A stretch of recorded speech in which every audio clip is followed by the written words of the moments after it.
The house was enveloped in a heavy silence, as if the walls knew the untold stories that lived there. I, Michael, found myself in the living room, surrounded by framed photographs that captured moments of happiness that seemed to belong to another lifetime.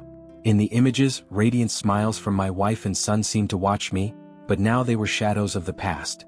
Loneliness nestled in my chest, and the echo of their laughter still resonated in my mind, mixing with the sadness that had become my constant companion. "Why did you have to go so early?" I muttered to myself as I ran my fingers over the glass of one of the photos, where we were all together on a trip to the park. The memory was sweet, but the pain of his absence hit me like a cold wave. I no longer knew how to deal with this emptiness, and the house, which used to be a home, was now just a space full of echoes and memories. I got up, feeling the need to escape that place that seemed to suffocate my soul. I grabbed my coat and decided to take a walk around the neighborhood.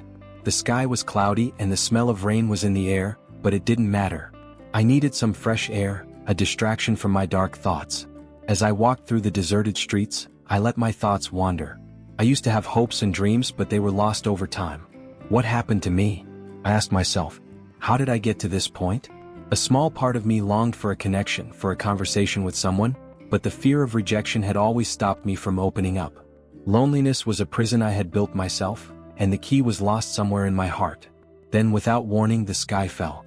The rain began to fall heavily and I picked up my pace trying to find shelter. But before I could change direction, I heard an engine roar and for a moment, everything stopped. The car was coming at high speed, out of control, and adrenaline shot through my body. "Careful!"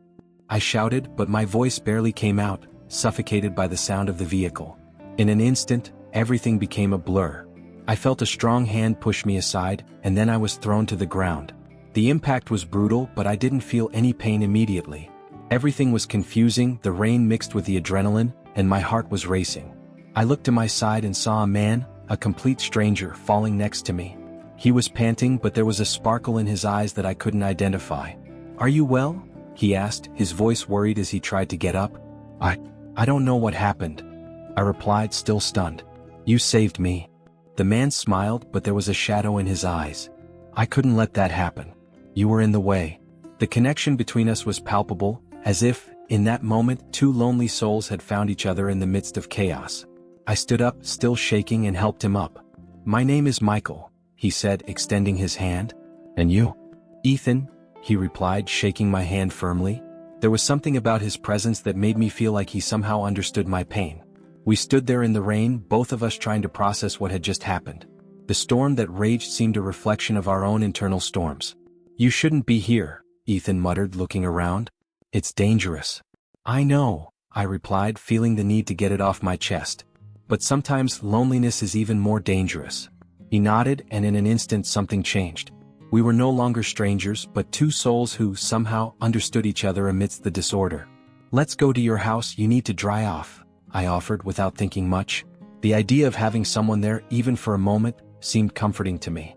Ethan hesitated for a moment, but then, with a slight smile, accepted. "Okay, let's go." And so, I walked side by side with that man who, in an act of courage, had changed the course of my night and perhaps my life. Sitting at my kitchen table, I still felt the adrenaline pumping through my veins. The coffee, steaming in the pot, gave off a comforting aroma, but I was too dazed to appreciate it. I looked at Ethan, who was standing against the sink, looking as lost as I felt. The soft light from the lamp illuminated his face, revealing an expression of tiredness, but also of relief. He had saved my life, and now we were here, in a space that should have been welcoming, but felt filled with an inexplicable weight. "Do you want some coffee?" I asked, trying to break the awkward silence. He nodded, and I poured 2 cups, my hand shaking slightly. "Sorry about the situation. It was all very sudden." "No need to apologize," Ethan replied, his voice conveying sincerity. I just did what anyone would do." "No, not just anyone," I retorted, looking into his eyes. "You really saved me." I was so lost in my own thoughts that I didn't notice the car coming. "Thank you." He smiled shyly, as if he was a little embarrassed. Life has a strange way of putting us in unexpected situations. I don't know what would have happened if I hadn't acted. I was silent for a moment, reflecting on those words. Life, in fact, is full of twists and turns. "So what were you doing here at night?" I asked, looking for a way into the conversation. "You don't look like you're from the city." I'm just passing by," Ethan said, avoiding my gaze. "Things happen and I I'm running away from some of them. Running away? I asked, curiosity growing inside me. If you don't mind sharing what happened? He hesitated, and I realized he was touching on a sensitive subject. I don't want to bother you with this. It's just, I have a past that isn't exactly pretty. Look, we all have something we'd rather forget, I said, trying to convince him to open up. Sometimes talking is good. I'm dealing with some things too. Ethan watched me for a moment, searching my eyes for sincerity. I lost my family a few years ago. An accident, and since then I felt lost. But what I went through doesn't compare to what you experienced. If I tell you, you might think I'm a coward. I'm not one to judge, I replied, feeling a growing connection between us. I just want to understand. You don't have to carry this weight alone. He took a deep breath, and for a moment I thought he was going to open up. It's complicated. I made bad choices. I made a big mistake. And now I'm trying to find a way to redeem myself, but it seems like life always pulls me back. We don't need to resolve everything now, I murmured, feeling empathy for him. But if you want, you can stay here for a few days. The house is big and I used to have company, but now I'm alone. Ethan looked at me in disbelief. Would you really do that for a stranger? You're not a stranger anymore, Ethan, I replied. You saved my life. In a way, it connects us, and I can't leave you alone, just like I don't want to be alone. He hesitated, his eyes reflecting the internal battle he was waging. I don't know, that's very generous of you. What if I cause trouble? You won't cause any trouble, I assured. The only thing I ask is that you be honest with me. And if you need space, I understand. After a few seconds that felt like an eternity, he slowly nodded. Okay, I accept. Thank you, Michael. It means a lot to me. I smiled, relieved. So let's do this. And who knows, maybe this will be a new chance for both of us. In the days following our unexpected meeting, the house that was once just an empty shelter began to pulse with new life. Ethan and I became something of an unusual duo. Each morning, I would find him in the kitchen making coffee, and the sunlight streaming in through the window, illuminating his face in a way that made me feel like there was still beauty in the world. Good morning, Michael, he said, a nervous smile on his lips. I hope you like strong coffee. As long as it's not bitter, I'm happy, he replied, laughing. How are you feeling today? Ethan always hesitated a bit before answering. He looked out the window as if searching for words in the sky. Every day he seemed a little more at ease, but there were still shadows in his eyes that couldn't disappear. I tried to be patient, respect his space, but curiosity and worry consumed me. That afternoon we decided to take a walk around the neighborhood. I introduced him to some neighbors who were outside enjoying the gentle autumn breeze. This is Ethan, my new friend, he said, trying to sound casual. The neighbors greeted us with curious smiles. One of them, Mrs. Jenkins, who always seemed to know everything, looked at Ethan with an appraising look. Nice to meet you, Ethan, she said, extending her hand. Michael was always so reserved. It's good to see you with someone. Thank you, Ethan replied, a little hesitantly as he shook her hand. It's good to be here. As we walked away, I could see that Ethan was tense, his hands shoved in his pockets. He didn't say anything, but the insecurity was palpable. You did well, I said, trying to cheer him up. Mrs. Jenkins loves to gossip, but she is a good person. I'm not very good at interacting like that, he admitted, looking at the floor. I don't know how to act. Life is made up of small interactions. No one expects you to be perfect, I replied, trying to encourage him. And if someone doesn't like you, it doesn't matter. What matters is who you really are. He gave me a grateful look, and for a moment I thought maybe he was starting to open up. But at the same time, I realized there was a depth to her pain that I hadn't yet fully understood. That night we decided to watch a movie. It's funny how little things can become special when you share them with someone. We were curled up on the couch with popcorn and laughter when suddenly the mood changed. Ethan began to shake, his breathing quickening. I realized he was having a nightmare. Ethan, I called, touching his arm. Wake up. He woke up abruptly, his eyes wide, and his expression was one of terror. What happened? I asked, worried. I saw things, he stammered, still panting. Things I can't forget. I sat closer to him, trying to convey calm. Do you want to talk about it? I suggested, carefully. He hesitated, looking at the floor. Finally, he took a deep breath and began to speak, his voice shaking. I was arrested for a crime I didn't commit, he said, frustration lacing his words. I'm not a criminal, Michael. But people believed I was. That's horrible, I muttered, feeling a rush of empathy. What happened?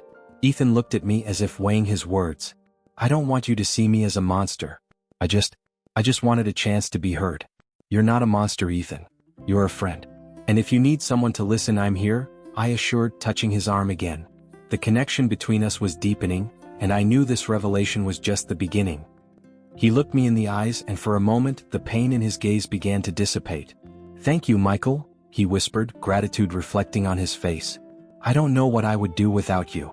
At that moment, I realized that our friendship was more than just a coincidence. It was a powerful bond that was beginning to form, a path we both needed to follow, even if the future was still uncertain. I looked at Ethan's face, which was illuminated by the soft morning light streaming through the kitchen window. It was a peaceful moment, but the tension from the night before still hung in the air. We were both determined to investigate the dark past that surrounded him, and I felt a mixture of determination and anxiety. The idea of helping a friend in trouble left me feeling invigorated, as if a new life was beginning for me. "So where should we start?" I asked as I stirred my cup of coffee. The strong aroma filled the space, and I hoped that hot drink would give us the courage we needed. Ethan looked down, his fingers nervously playing with the edge of the table. I don't know. I'm not sure where to look. Everything seems so confusing. Let's go in parts. First, could you tell me more about what happened? What was the crime you were arrested for? I didn't want to pressure him, but I felt the truth was the first step to his freedom. He sighed, the weight of the world visibly on his shoulders. I was in a bar and a fight broke out. I ended up being accused of assaulting a man. But I didn't do anything. I was just there trying to stay out of trouble. And you said you had no one to defend you? I asked, trying to better understand the situation. Yes, there were no witnesses. No one who could prove that I was just sitting in the corner, watching everything happen. Ethan looked at me, his eyes filled with sadness. I just want people to know the truth. I am not a criminal. So let's find out who was in that bar and who is really guilty. Do you remember any faces in particular? I was already thinking about some strategies. The idea of making a list of people who could help was what I needed to take the first step. Actually, yes. He paused as if trying to deconstruct the memories. There was a man, a childhood friend. He seemed to know more than he was saying, but I couldn't remember it all. He always had a strange way of acting, like he was hiding something. That's a good start, Ethan. We need to find out who he is and how we can find him. I felt like there was a flame of hope lighting up between us. Let's do this together. Ethan nodded, a small smile forming on his lips. Thank you, Michael. You don't know how much this means to me. It's nothing, friend. That's what I'm here for. I got up and went to the bookshelf, taking out a notebook and a pen. Let's write everything down. We need to be organized. As we started writing, the conversation flowed naturally. I got to see Ethan open up a little more, sharing details about his childhood and friends. He talked about good times before everything fell apart. It was as if the pain he carried was dissipating, and with each word, I felt more connected to him. Do you remember your childhood friend? What do you think he might know about the incident? I asked as I wrote down their answers. I'm not sure. But if he was there, maybe he saw something. Or maybe you heard someone talking about what happened. He was always very observant. Ethan looked up at the ceiling as if waiting for the answer to appear there. His name is Lucas. I'm not sure he'll want to help me, but it's worth a try. Lucas, let's go after him. I felt an adrenaline rising inside me. The idea that we could solve this mystery together made me excited. Where does he live? He still lives in town, but we haven't spoken in years. I don't know how he would react if I appeared out of nowhere. Uncertainty showed in his voice. So let's do this discreetly. We can find a way to address it without causing a fuss. If he is a friend, perhaps the memory of old times will make him want to help. Ethan smiled, and I saw a light of hope in his eyes. Thank you, Michael. You really make me feel like I can handle this. Always, Ethan. We're in this together. The connection between us had strengthened, and I realized that even in the midst of so much pain and uncertainty, we were creating a bond that could lead us to new beginnings. As we discussed plans, I realized that the loneliness that had previously accompanied me had dissipated. Instead, there was a friend by my side, and that changed everything. The morning was cloudy when Ethan and I decided it was time to find the witness who could help prove his innocence. The coffee was already ready, and I had made an extra effort by adding a little cinnamon, something my mother used to do. Ethan seemed nervous, but I tried to convey some reassurance. Are you ready for this? I asked while pouring coffee into mugs. I don't know. What if I can't convince her? He replied, looking at the cup as if it could give him some answer. Look, I know it's difficult, but we need to try. The truth needs to be heard. If she has any information, it could change everything. I forced a smile, trying to inspire him. Ethan nodded, but didn't look completely convinced. The silence between us was heavy, filled with expectations and insecurities. After a while, we left for the witness's house, a woman named Clara, who lived in a neighborhood further away from the city. The path was marked by a growing tension that seemed to vibrate in the air. When we arrived, I found Clara sitting on the porch of her house, holding a cup of tea. Her gaze was suspicious, and I could sense that the conversation wouldn't be easy. "Hi, Clara. Thanks for having us," I said, trying to break the ice. "What do you want?" She replied with a closed expression. Ethan, his voice shaking, began to explain the situation. I talked about the importance of her testimony and how it could change the course of his life. Clara hesitated, looking at Ethan with a mixture of sympathy and fear. "I don't know if I can help. It's complicated," she murmured. "Complicated?" Ethan asked, frustration showing in his voice. "You saw what happened. You know it wasn't me. Please, you need to speak." She looked at the floor as if she was struggling with her own demons. "Look, I know you're being sincere, but I'm afraid they won't stop here. If I talk, it could be dangerous for me too." At that moment, a shadow passed through my mind. I knew there was something more at play, something that might be deeper than just Ethan's innocence. "Clara, we understand that you're scared, but you can't let that stop you from doing what's right," I said, trying to convince her. "Think about Ethan. He doesn't deserve this. What if I'm the next victim?" She asked, a tremor in her voice. "We won't let that happen. We are here to protect you whatever the cost." Ethan insisted, his determination growing. A heavy silence fell as Clara stared at us. Finally, after a long moment of hesitation, she sighed. "Okay, I'll think about it. But I don't promise anything," she said, and at that moment, a dark figure appeared from the end of the street, interrupting our conversation. "Ethan!" The person shouted, and the tone of the voice was full of threats. It was a man I recognized as someone from Ethan's past. My heart raced in my chest. "What are you doing here?" Ethan replied, his voice now filled with dread. "You shouldn't be here. I warned you to stay away." The man advanced towards us, and I felt a chill down my spine. "What do you want?" I said, trying to put myself between Ethan and the menacing man. "I want you to disappear, Ethan. There is no place for you here," he said with a cruel smile. The tension in the air was palpable.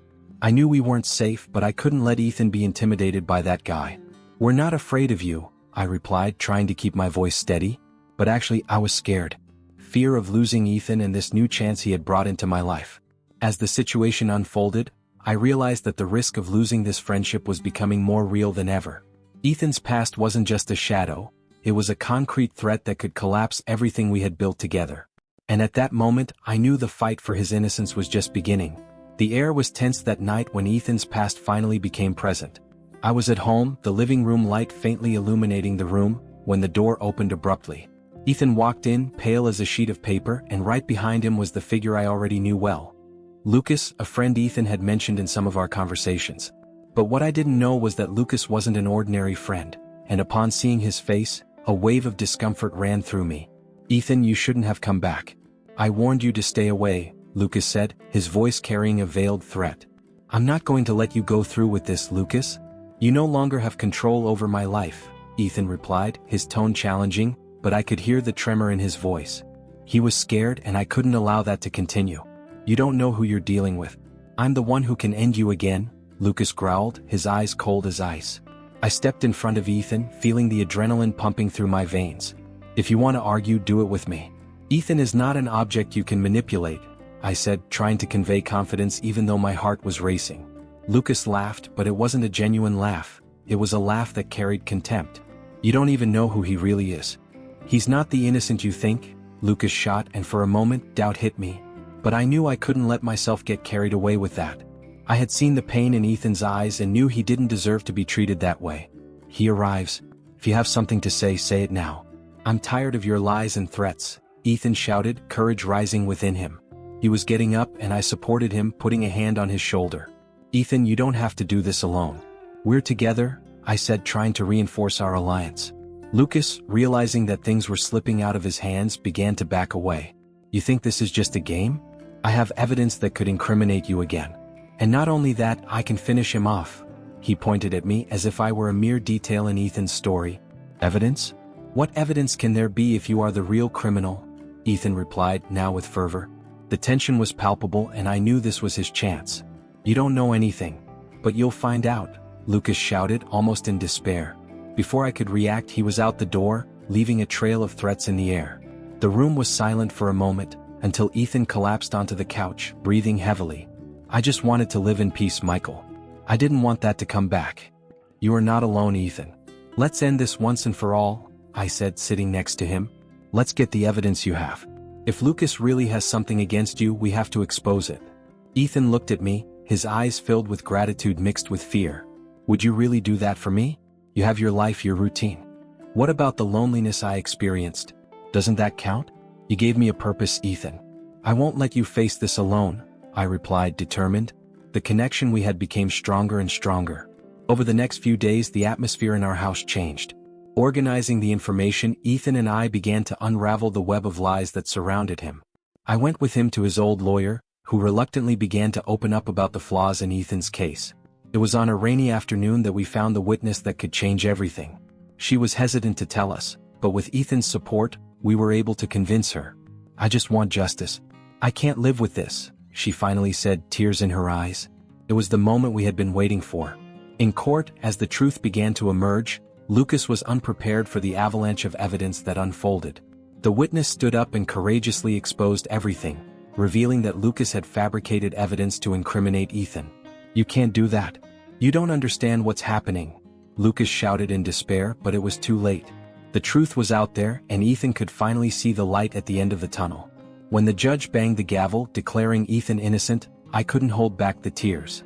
He turned to me, and in a gesture that spoke 1,000 words, we hugged, knowing that our friendship had overcome unimaginable barriers. Thank you, Michael.